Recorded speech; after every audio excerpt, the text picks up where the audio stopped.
Okay. Hello, everyone. Welcome to the International Methods Colloquium. I'm Justin Essery, an Associate Professor of Politics and International Affairs at Wake Forest University. The IMC is a periodic online interactive seminar discussion on the application of quantitative statistical methodology to the social sciences, sponsored by Wake Forest University and previously sponsored by Rice University and the National Science Foundation. This week's speaker is Marcel Neunhoeffer, a PhD candidate at the University of Mannheim. Marcel, I hope I didn't screw up that name too badly. It was all right, yeah. what, Pretty what, good for English. what is it? How is it actually pronounced? It's a Neunhoeffer. Neunhoeffer. Okay. Yeah, so And more importantly, your talk is going to be about flexible multiple imputation for social science using generalized or generative adversarial nets. Marcel's talk is going to last about 30 to 40 minutes, after which point we will take questions from the audience. You can ask a question using the Zoom Q&A button that appears at the bottom of the webinar window. And you can ask a question at any time during the talk, but all questions will be held until the end of the presentation unless it's really a clarifying question. Most of the time, I'll hold them till the end. A link to Marcel's slideshow will be available in the Zoom webinar chat window so that you can refer to it throughout the presentation. And I'll go ahead and post that link right after this little introductory bit.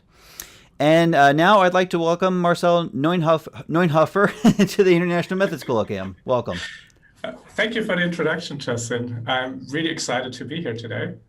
And as you said, I'm a PhD candidate at the University of Mannheim. And over there, I'm mainly interested in the application of deep learning models to social science problems. And today's talk will actually really focus on one project that also falls under this theme. So what am I going to do in the next 30 minutes? So first, I introduce you to generative adversarial nets. That's one of the deep learning applications that got quite some traction during the last years. Then I will briefly reintroduce you to multiple imputation and talk about how multiple imputation could profit from GANs, as those generative adversarial nets are also called. And then I go on and show you an algorithm for multiple imputation with GANs. And of course, I have to show you that it actually works. And I will do that with some experimental evidence and then apply the method to some actual data. And in the end, I try to wrap up and give a brief outlook and still leave time and room for any open questions that you might have. All right, so what are GANs? So first of all, generative adversarial nets can make you rich. So that's why you should all pay attention now. So this picture or painting got quite some international news coverage last fall. And basically because it was claimed to be the first painting that was generated by an artificial intelligence. It was a group of French artists, and basically what they did, they used a canned version of a GAN and trained it on some paintings and let this GAN then generate a new painting that you can see here. It is called Edmond de Bellamy. And they had the idea to actually make some money out of it and went on to auction it at Christie's. So the initial estimation for the sales price was around, I read it was like $5,000 to $10,000. But then it actually was sold for $500,000. So basically all these artists did was to take a GAN, like it was on GitHub somewhere, trained it on some pictures and printed it out.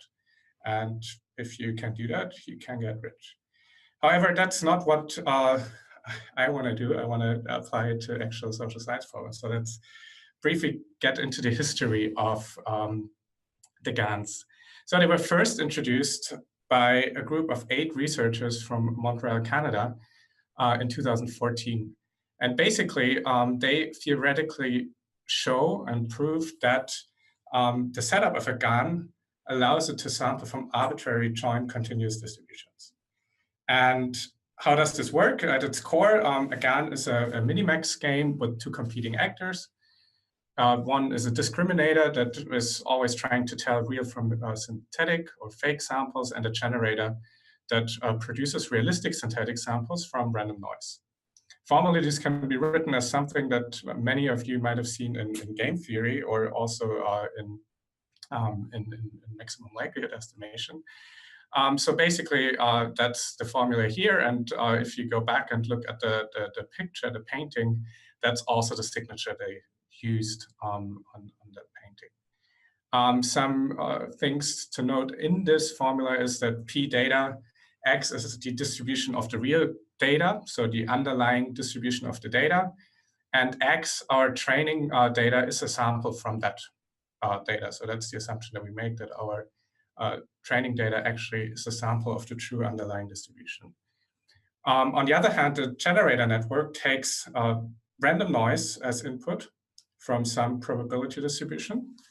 Usually, we will use a normal distribution or a uniform distribution, and we'll then try to generate pictures from that. This is what it looks like in a very schematic way. So here in the bottom left, you can see the random noise that comes into the generator. And then this generator black box or blue box here tries to figure out how to make, in this case, handwritten digits from this random noise. And then the discriminator gets real images in this case, or in the case of social science applications, you can think of like one image as one observation from a data set. And it will be merged together with those synthetic observations. And then the discriminator learns to tell real from fake. And the feedback from the discriminator will then inform the generator to produce better looking images in the next iteration. So what is a discriminator? Basically, at its core, it's just a binary classifier. And we all know binary classifiers. A common one in social science is, of course, the logit model or the probit model. In GANs, instead of a logit model, what we will usually find are densely connected neural nets. And the discriminator then takes, as I just said, training examples and newly generated fake examples as input, and has then the goal to tell real from fake examples. On the other hand, the generator is a model that learns parameters to generate real-looking examples from random noise. And that's slightly more complicated than this discriminative model. And we also usually don't have like a good analogy in the social science where we try to produce something from noise. But it takes as input random noise and outputs then fake data of the dimension of the shape of the original data, of course. And this, again, in GANs will usually be achieved by neural nets, where the output layer has then the dimensions of the training data. All right, so how can we train such a complicated system? And first of all, it's really interesting to note that a GAN is a dynamic system. So every update for the discriminator or generator changes the optimization landscape. So we cannot find a static global optimum like we usually do in, for example, maximum likelihood estimation.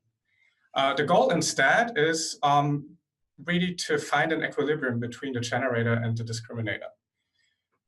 So basically, if the discriminator cannot tell whether the examples it sees come from the generator or from the real data, then we have achieved a very, very good GAN.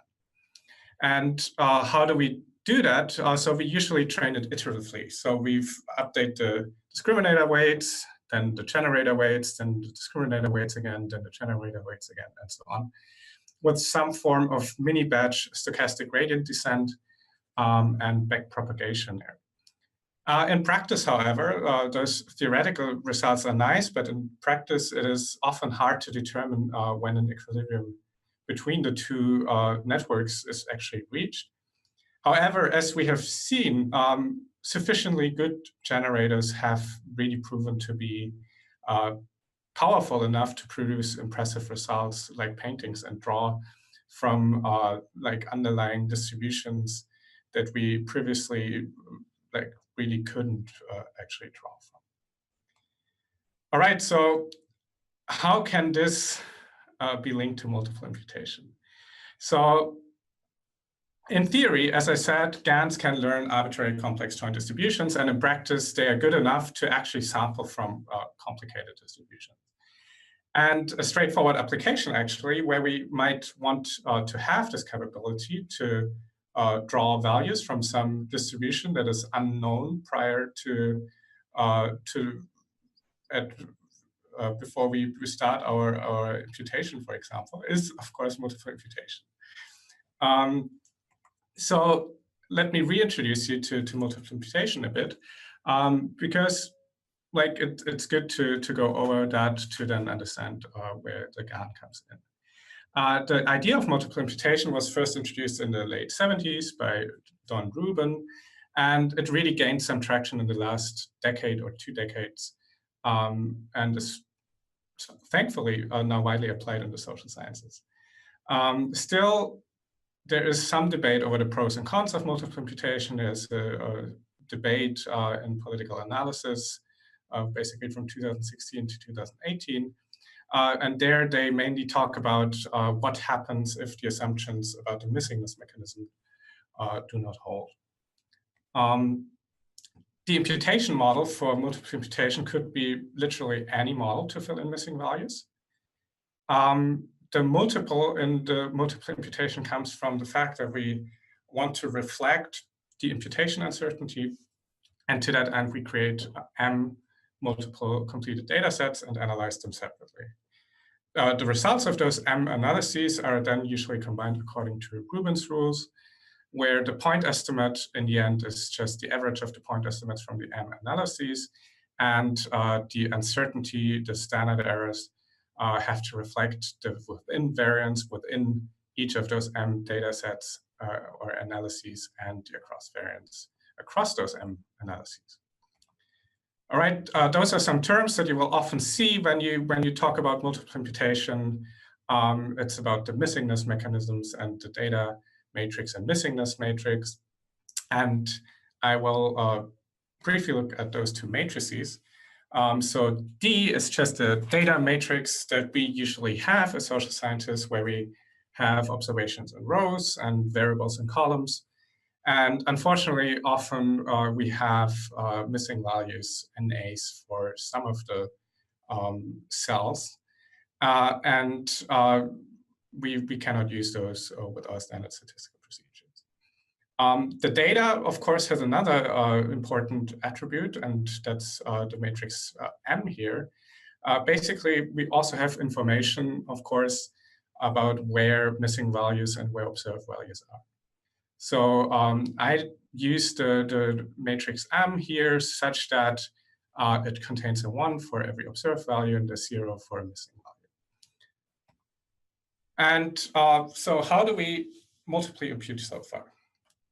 So current algorithms make assumptions either about the joint distribution or about the conditional distributions of columns when missing data.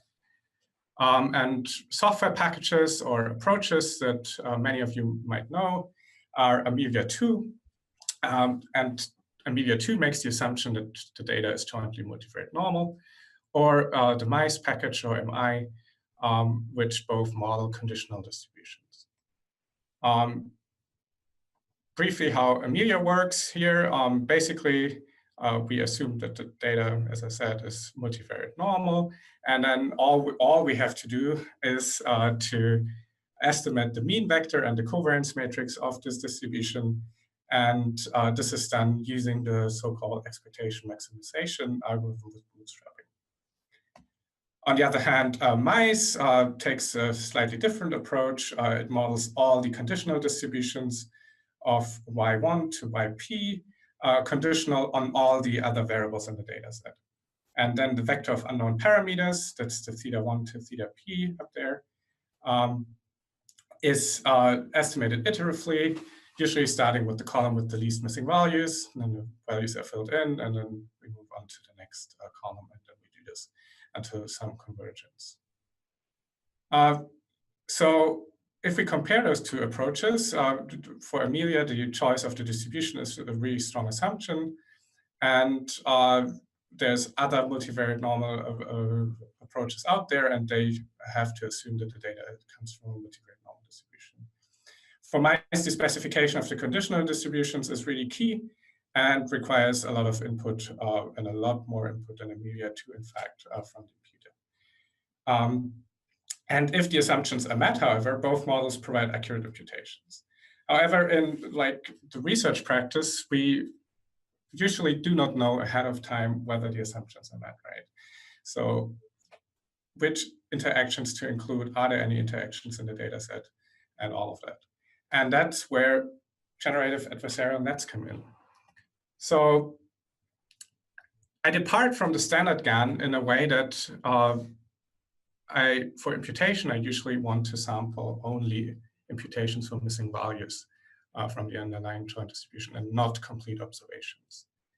There is a very recent paper by Yoon et al. Who proposed a straightforward extension to the basic GAN for imputation. And they call this GAIN, that's Generative Adversarial Imputation Nets.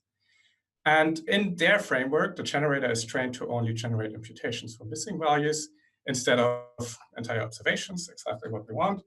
And the discriminator is trained to tell observed values from imputed values. Let's have a brief look at this GAIN architecture, and we will see that the matrix D and M will be part of this here as well. So up here we have the original data. That's the data set that we have at hand, where we have observed and missing values. So the missing values here in their framework are indicated by this red X. And we can split this up into the data matrix, where they fill in zeros for the missing values so that we can then work with it in our standard statistical software packages, and the mask matrix, or the missingness indicator matrix that I talked about before. And as you remember, for the GAN, we want for those generated observations, we want usually to input some draw from a noise distribution to the generator. And here we basically only fill in draws from Z into those cells where we had missing observations before. And then basically those three matrices are passed to the generator. And from this, the generator should learn what an imputed data matrix should look like. And the discriminator then has to tell, basically based on the information of the mask matrix, which of those values are imputed and which are real. So the output of the discriminator here is a matrix with probabilities. So they came up with a very clever trick to prevent that the discriminator is actually overfitting to observed values.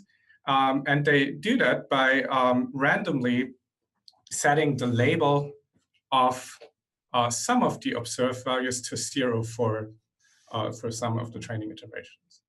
So basically, the whole network never sees all the true labels for the second step. However, those missing values will always be 0, and most of the real values will be 1. But still, since this is a random process, the discriminator can never be too certain and cannot overfit. Then we calculate the cross entropy loss, and this is then fed back to the generator and the discriminator to update the weights and hopefully produce better imputations in the next iteration. So that's the setup of GAIN as it was proposed by Yoon et al. Last fall. I put an extension on top of their approach, which also makes use of some very recent advances in generative adversarial nets. And as I said before, in practice, it's really hard to train a discriminator and generator to equilibrium. And some clever researchers, however, observed that training a good discriminator is a simpler task than training a good generator. And we might have some intuition on this, right? Because we all have trained some form of binary classifier before, which we hope that we are certain about that it gives us good results. But hardly any of us trained models where we want to generate data from noise.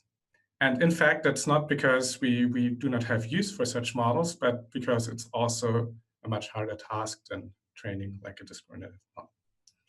So they came up with the idea that for the generation of new data examples, we can use actually the discriminator, like the attributes that the discriminator learned during training, to then augment the generator.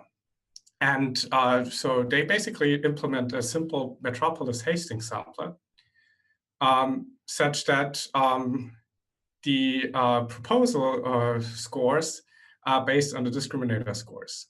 And I will talk about that in the algorithm that I will show you on the next slides. And to achieve that, actually, we need a score that actually gives something like the quality of completed rows. We do not need those scores that we had before in the matrix. And to achieve that, I just train a second discriminator, which I then call the MH discriminator, that scores the quality of those rows.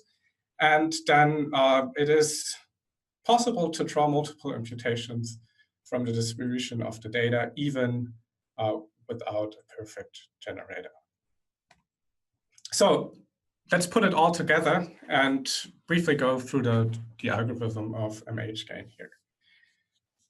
So the first step is always to initialize the weights of MH gain. So basically, we have weights in all the networks that we have in the GAN, that is in the discriminators and in the generator. We then sample a mini batch of size small n observations from our observed data matrix D, where we also have k columns, and fill in the missing values in D with a draw from this noise distribution that we specified ahead of time. Then we bind the matrix from this third step, so that's our data matrix with random draws for the missing values, to the missingness indicator matrix M. In R, you can think of C-bind to achieve that, and feed this matrix to the generator. So the input dimension for the generator is now n times k times 2, so n small n rows and k times 2 columns. And the output dimension of this generator, of course, should only be like the dimensions of D, that is n times k. In the sixth step, we generate the hint matrix H and bind it to the output of 5. So again, this matrix in step 6 will have the dimensions of small n times k times 2. And we feed this then to the discriminator, where we will then output another matrix of dimensions n times k. And those cells will then be the probabilities of being observed versus a missing value. Then we can calculate the loss of the discriminator and update the weights of the discriminator. In the next step, we can calculate the loss of the generator, update the weights of the generator. And then we just repeat this whole thing from 2 to 9 for a predefined number of iterations. For example, we could do this for 20,000 steps, and that's what I did in my experiments later on. I told you that I actually have a second discriminator in my model that is trained parallel to the discriminator from gain. And it's really just the same steps from 6 to 8 as before, just that like the dimensions are a bit different, because now we want not like probabilities for each cell, but we just want probabilities or scores for each of the rows of the data. So we generate the hint matrix, which is actually just a vector now, MHH, and bind it to the output of 5, which is the same as before. Then we feed this to the MH discriminator, where the input dimension now is n times k plus 1, and the output dimension is just this vector of probabilities for each row. Then we can again calculate the loss and update the weights of that. And this is all done in the same training procedure, so we also do this for example, 20,000 iterations. So when we then trained our net for those predefined numbers of iterations, we can start to sample our M multiple imputations from our net. And this is what we do now with the Metropolis Hastings sampler. So again, now we want to feed in our entire matrix D, and not just a mini batch, of course. And we fill in missing values in the original data with a draw from our noise distribution again. Then again, do the same binding with the indicator matrix. It's also now for the full data matrix D, and feed this then to the generator. And this now generates us our current sample. Our first sample from a generator. Then we calculate the MH discriminator score for each observation in the current sample and call this vector the current score or current scores. Then we do it again, like we fill in missing values in the original data with another draw from the noise distribution. Do the same thing again and have a second sample, basically, which we then feed again to the discriminator, the MH discriminator, so that we get a score for each observation again, which we then call the proposed score. Then we calculate the acceptance ratio for each of those observations, which is just the proposed score over the current score, and draw an acceptance probability for each observation from a uniform distribution that is from 0 to 1. So that actually means that we then can update the rows in the current sample with rows from the proposed samples for every row where the acceptance ratio that we just calculated is greater than this acceptance probability, that is a draw from the uniform distribution. So that actually means that any score or any ratio that is larger than 1 will always be accepted, and anything that's below 1 will sometimes be accepted and sometimes not. Then we repeat this entire procedure from 4 to 11 until we reach some number of iterations that we specified again. Usually we, as with Metropolis Hastings sampling in Bayesian applications, we want to do this for some burn-in iterations so that the sampler actually reaches the desired distribution. And then we just put those M iterations for our M imputed data sets. And then we can actually return our M imputed data sets from our gain algorithm.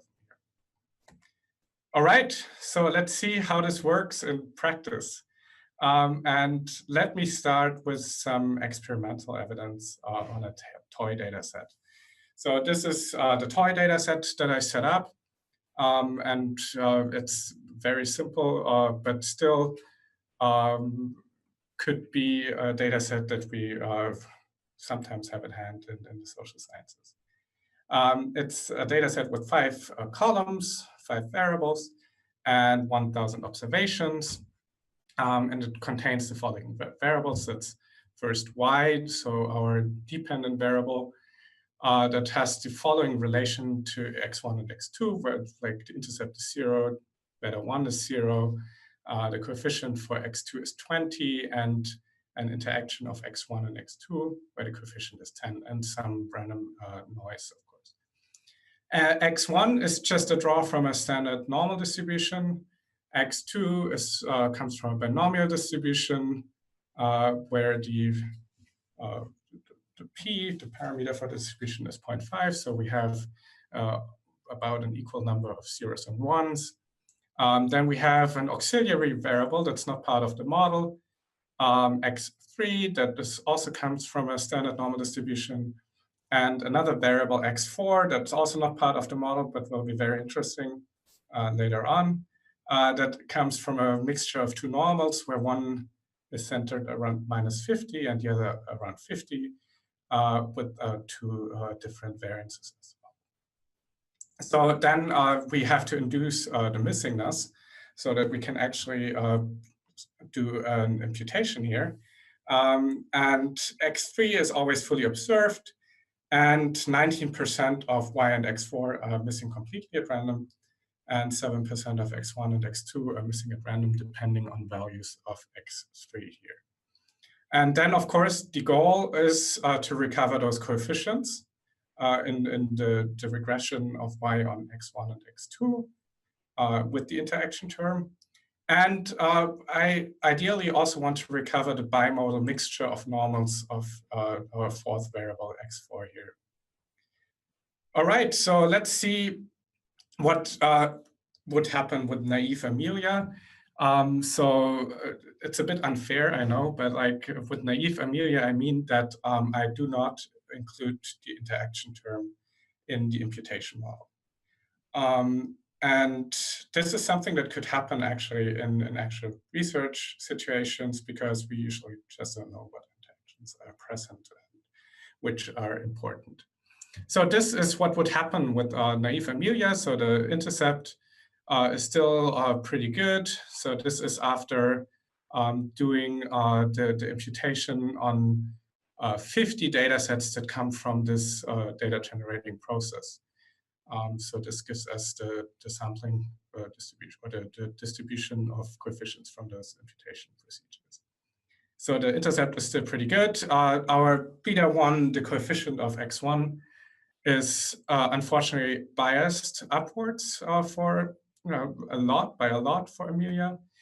The coefficient for the binary variable is a bit biased downwards, and of course we all know that the coefficient of the interaction term will not be recovered because we didn't model it in our Amelia model here. All right, so I gave the exact same information to the gain, and so first, the last bit is this mixture of normals that we also wanted to recover, and it's just the density of the missing values if they were observed. And this is what Amelia does, of course, because it can only draw from a multivariate normal. So what does the gain do? So the intercept is almost unbiased or unbiased. Our beta 1 after the imputation is pretty good, but slightly biased upwards. The coefficient for x2 for the binary variable is also pretty good, and it almost gets the interaction exactly right. So, and again, like I did not specify the interaction ahead of time for gain, because that of course would have been an unfair comparison. But what the gain did is it actually learned the interaction at least to some extent here. And most interestingly, what happens with this mixture of normals in our x4 variable here, it pretty much recovers this on spot, which is an amazing result, I think. And we could think of like variables like this x4 in applied research situations, right? We could think of it being like, for example, ideology or any other deeply polarized concept. And if we actually want to draw conclusions based on multiply imputed data sets, this is what we would want. And unfortunately, what Amelia or other imputation procedures do, if this variable is completely unrelated to other variables, would be to impute moderates that would not be supported by the underlying data distribution, of course. And this would be very unfortunate. So I hope that this convinced you to some extent that the MH gain could actually work. So let's see whether it also works with actual data. And for the application to actual data, I use a study by Krieghaus et al. That was published in JOP in 2014 on economic inequality and democratic support. And I use this example because Florian Hollenbach and others used the same study to benchmark their Gaussian copula approach for multiple imputation. And thankfully, Florian shared the code with me, so I could really profit from that and implement it in my application here. And the data is basically a sample from the World Values Survey with a high share of missing values in some of the variables of interest. And the authors ultimately want to explain democratic support using inequality at the country level and income at the individual level as main explanatory variables here. So this is what happens if we impute the values with MH gain in purple on top, then mice, this conditional approach in green, Amelia in blue, and listwise deletion as the like baseline approach here in red. And on the x-axis, you can see the coefficients, and on the y-axis, you have like those different variables here. And what we can see is basically that MH gain it looks pretty similar to what the other imputation approaches do. There are some slight differences here where mice says that gender should not be significant, and while Amelia and MH gain say, okay, there might be an effect here. Here for interpersonal trust, that's the most striking difference of all the imputation procedures to listwise deletion. And for prior regime evaluation, Amelia and MH gain produce about the same point estimates, while mice departs a bit from it. And they are all very different from the result after listwise deletion. Okay, so this is basically proof that it works with actual data, and you can put in actual research data, but why should you trust me that those imputations by MH gain are actually the better ones? Like, why should we use them over, let's say, Amelia or mice, or maybe even listwise deletion? So what I did to look at that problem, it's a really hard problem, of course, because in this case, we never know the true coefficients without missing data because we never observed the missing data. So what we can do, however, is that we basically take the data set with only the complete cases as our baseline data set, and then induce the missingness artificially afterwards. And then run the same imputation procedures on that data set with missing values, and then we can actually compare it to the true baseline. So that's what I did in the second application to this data here. The red line and squares at the bottom of each variable here are the complete data set estimates. The blue ones with listwise deletion. Of course, the standard errors are much wider here now because we have less observations. And then we have Amelia in green, the copula approach by Hollenbach et al. In purple, and MH gain is now orange. So basically what we want to see is how the orange and the red one line up. So for inequality, all approaches do about the same. Here, like the MH gain is a bit biased upwards for some reason. For gender, it does a pretty good job, whereas the copula approach, for some reason, is biased downwards. Institutional confidence, again, MH gain does as good as Amelia, and they both are pretty close to the actual complete data estimate. For interest in politics, again, MH gain recovers the actual complete data estimate pretty good. For interpersonal trust, both Amelia and the copula approach are a bit biased upwards, while MH gain is a bit biased downwards, but they are all overlapping with the actual data estimate. For education, similar thing. And for leftist ideology, a very similar picture as well. And the only one where it departs a bit further from the red square down here is for this prior regime evaluation variable. Of course, we could, well, we should, or I should repeat this experiment on a number of, let's say, 100 or even more data sets with missing values that we induce to actually be more certain. But I think that this is first evidence that MH gain actually provides valid imputations. All right, so here are the last few slides. So let me briefly wrap up. So I implemented an extended GANs for multiple imputation, which I then termed MH gain. And the most important takeaway from this talk is basically that MH gain is less restrictive in its assumptions than current multiple imputation approaches, and it thus decreases researcher degrees of freedom. So we do not need to specify any interactions ahead to the imputation procedure. We do not need to specify conditional distributions ahead of the procedure. MH gain learns them itself, and therefore, hopefully, less can go wrong.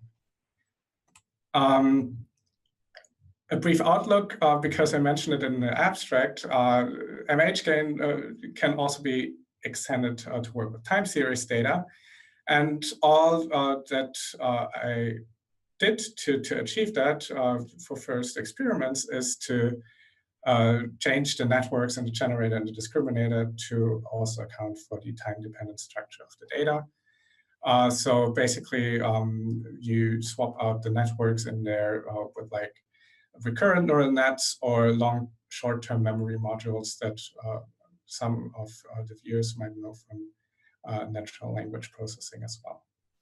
And I took the approach that I changed the networks to include bidirectional LSTM modules. And first experimental results are very promising, and I'm happy to share them with you in the next version of my working paper.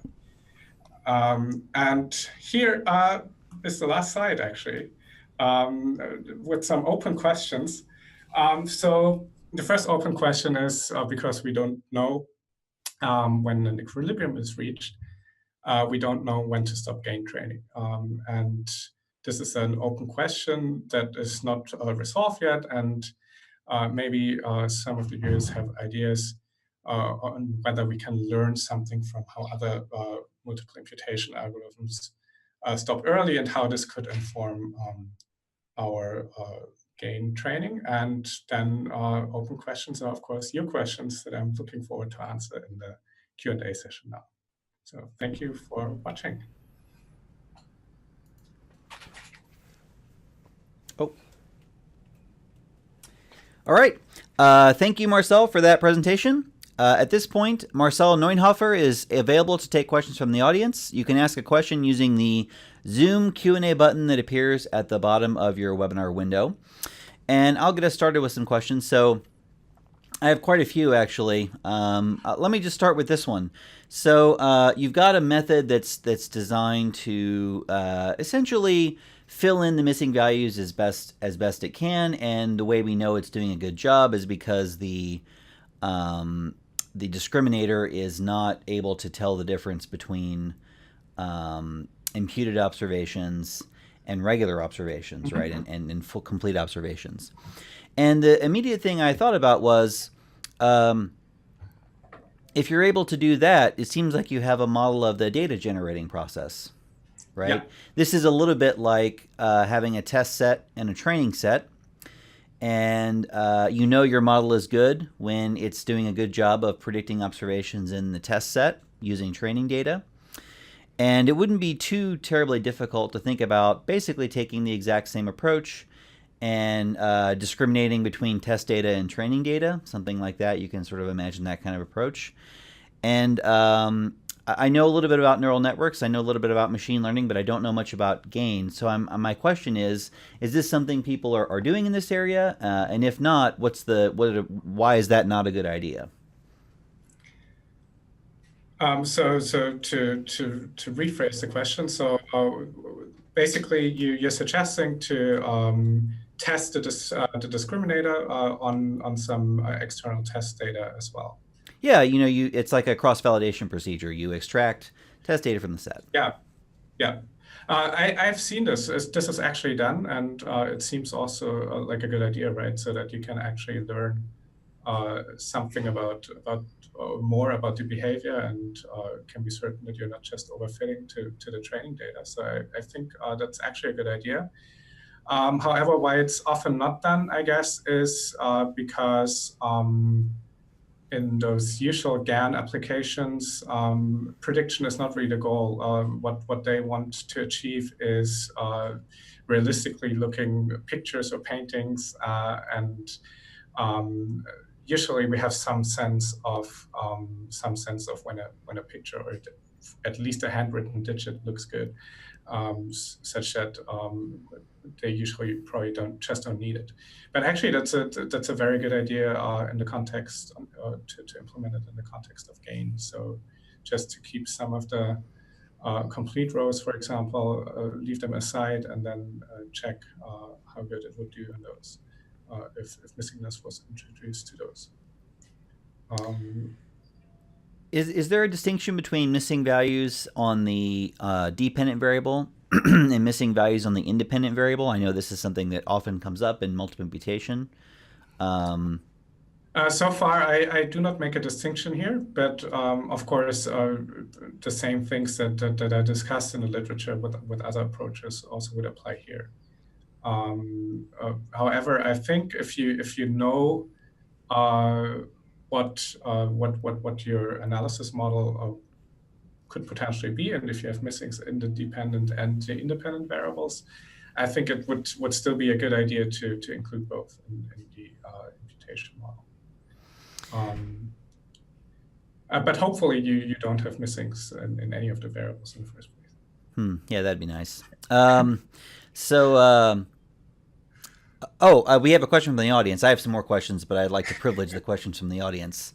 So I'm probably going to mispronounce this name, but Frauke Kreuter asks, what would be an example of an application that you'd like to see, meaning someone taking your methods and applying it in another context?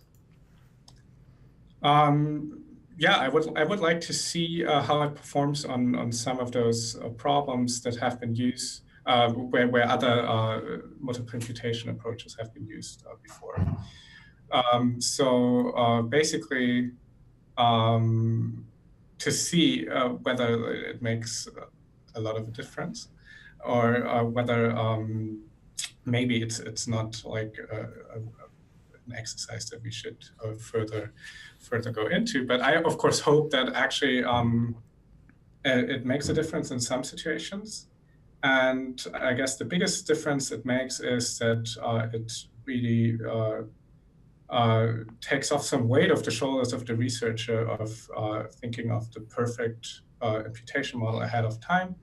And actually, I found some applications with multiple imputation in the Pol-Sci literature that used Amelia and had an interaction term in the analysis model, but didn't include that in the imputation model. And things like that couldn't happen anymore, I guess. And therefore, it could be a good addition to our toolbox. And yeah, so basically that's probably the first study that I would want to replicate to see whether it makes a difference there. And yeah, then I guess any application with missing data could try it out at least. So in the Bayesian statistics context, because you mentioned Metropolis Hastings fitting, missing data models are sort of built in to the larger model, right? So, and the advantage of that, one advantage of that is that information propagates between the main model and also the missing data model. Uncertainty in models propagates between the two. And it seems like your approach, although it doesn't, if I understood it correctly, it doesn't quite get there because you still end up with an imputation data set, which is then analyzed. It would seem like the next, or a possible next logical step would be to try to incorporate a sort of holistic model in the same way that a Bayesian model incorporates a missing data model into the process. In other words, the main difference between what a Bayesian person using JAGs or whatever would do and what you're doing is this adversarial classification process, right? That's typically not involved. Is that something that could be implemented pretty easily in JAGs or bugs? And if so, how would we do that? There is Bayesian applications of GANs out there already. They, however, rely on some form of stochastic gradient descent samplers because usually in the machine learning applications, at least, the data sets are too big to feed them all at once to the sampler. Because we just usually don't have enough memory on our machines. But there is actually applications that combine this with like Bayesian thinking. However, the problem that I see, or I do not have a good answer to that yet, is that interpreting the weights of the several networks is not really meaningful, at least yet. So we know that those nets with they can have like thousands of parameters, right? They learn somehow they learn the underlying data distribution, but we don't really know yet where to find what we're looking for. So we know that in equilibrium it samples from the underlying data distribution, but we don't really understand how it gets there. So making inferences about the parameters is still a huge gap in this GAN setups and in this deep learning literature in general, I would say. So therefore, if one could get at those bits, what inform actually the distribution that it sets up, then this would be a nice extension to actually then learn something about like a holistic model of missing and observed data. I mean, to me, so there's two parts of your idea. One is the adversarial part, and one is the net part, right? Yeah. And so what I was thinking was, well, as a person who's done a little bit of stuff in Bayesian, I don't know, have any idea how to incorporate the net part of it, like a neural network, into a Bayesian. Like, I'm just going to drop that. But maybe I can incorporate the adversarial part into a JAGs or a bugs model, which actually kind of leads to a question, which is, I know that everything is more than the sum of its parts, but like, is it the adversarial nature of the algorithm that's most important, or is it the neural network part that's most important? So the proof that they have in the original GAN paper is basically based on the adversarial part. So you can think of it like a game theory model where you have two adversarial players, and then in the long run they will end up in this equilibrium where no one can really change the other one a lot anymore.